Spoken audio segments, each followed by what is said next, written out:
Okay, now that you have all of your pieces of your food truck cut, you're almost ready to put it together. But first, you have to cut your doors and windows, which require some drawing on your food trucks first.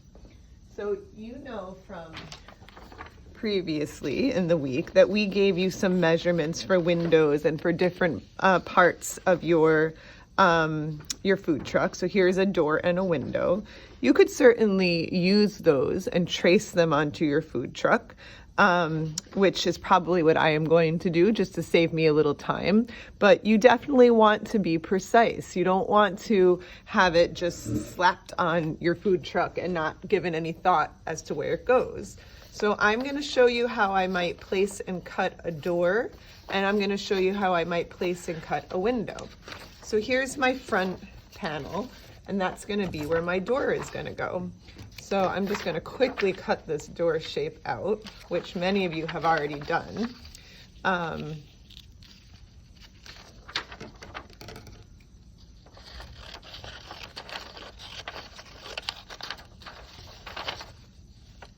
while I'm at it, I'm going to quickly cut my window shape too.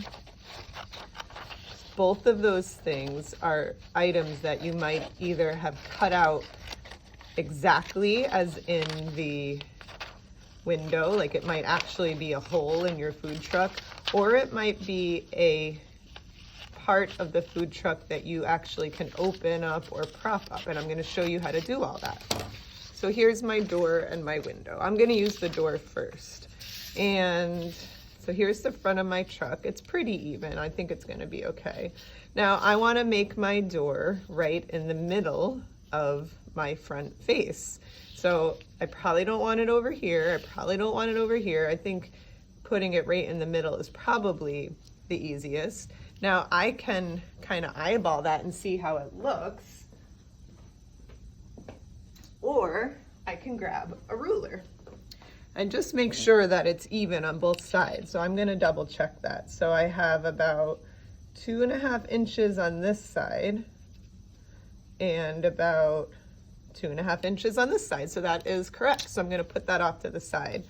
Now, you guys know we should always measure in 2 spots. So I'm going to check up here. My cutting was not super exact and it's a little off here.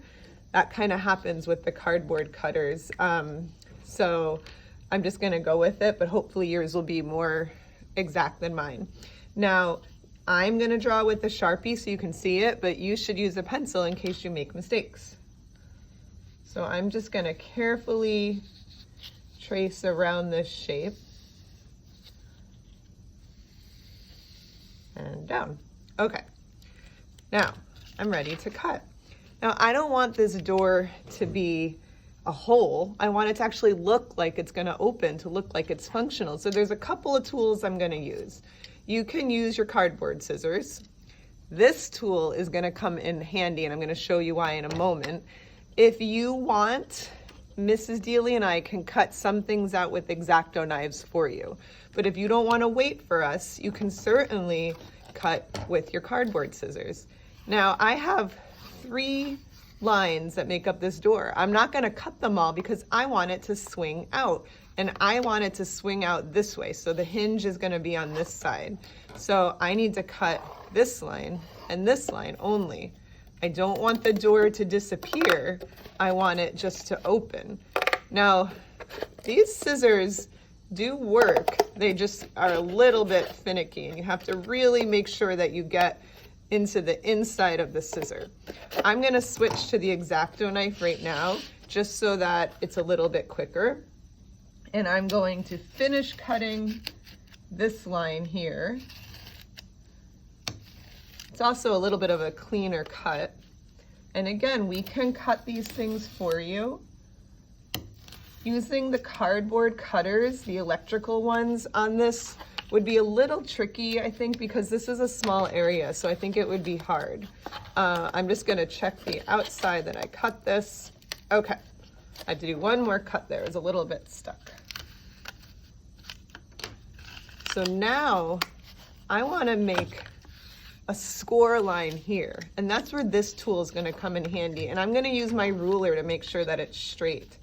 So let's see, I'm going to move this out. So I'm on a hard surface, it's nice and flat, and I'm just gonna roll this tool right up that line.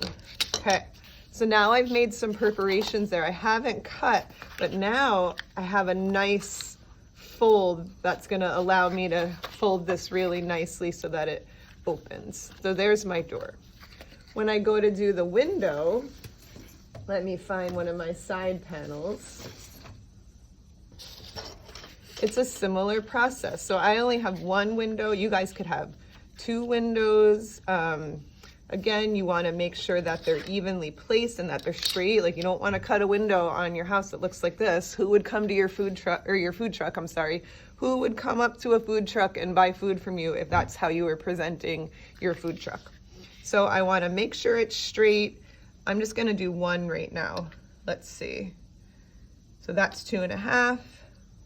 That's 2.5. So I know that's straight. And that's about 4 inches. I think I can go over to 4 and then have an inch in between, have my other one here, and have a 4 inches here. How you lay it out is up to you. So again, I'm going to trace over the shape. I'm using Sharpie so that you can see it. You guys will use a good old pencil. Now, you have 2 options here. You can remove this shape totally and have it be a hole, or you can prop it up. You can make it seem like it's an awning that comes up. That's up to you. If you were making it like an awning, it would kind of be like if you turned your door this way. You would cut down, over, and up, and then you would use the perforating tool, cut along the line, and you'd be able to prop it up. You guys would have to imagine or come up with an idea on how it would prop up. If you wanted to be missing and have a hole, because maybe you're going to have an awning on the whole side of the food truck, you can do that too. And again, for something like this where you can't get your scissors into there, don't go stabbing them in. That's not going to be, you're not going to be happy with those results.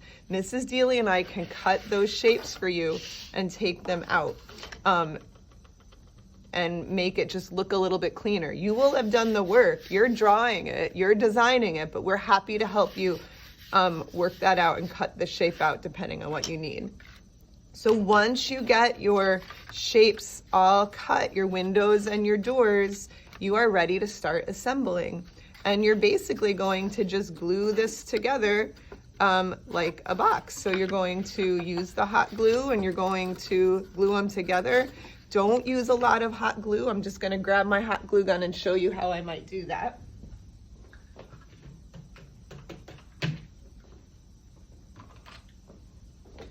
Take your time. I always like to use just a little bit of hot glue at a time because although hot glue is really fast, it can look sloppy. And then I'm going to put this on. I'm going to make sure that it's lined up and that it looks its best. And then I'm going to let it set. And I might just prop that up like that while I let it set. So this is going to set, and then I can put my next piece on and my back on, and then my top and my bottom. And hopefully they're all going to go together and look great. All right, Food Truck Nation at Hal Manning School. It is now your turn to start putting these details into your work.